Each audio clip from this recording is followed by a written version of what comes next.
Just 2 days ago, I had my first $2,000 day in affiliate marketing, which was really exciting. My previous best was about $1,000 in a day. So that's actually making $2,000 worth of commissions all in one day. So here's how I made those commissions.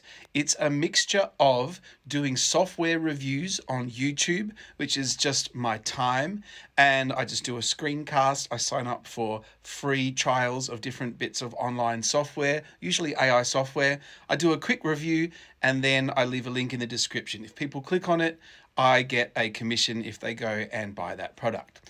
The other way that I am making money in affiliate marketing at the moment is by running Google Ads. So that's a paid traffic. I am paying for those ads.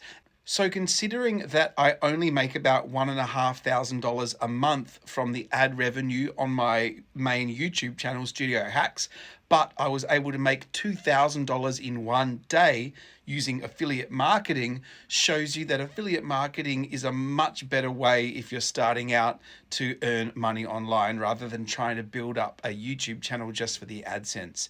And the great thing is you can do affiliate marketing on any social media platform. I do it here on TikTok. I do quick reviews of different AI tools online, and then if people want to try them out, they can find that information, by going to my profile and things like that. So now that I've hit the $2,000 a day milestone, let's see if we can do a $3,000 day.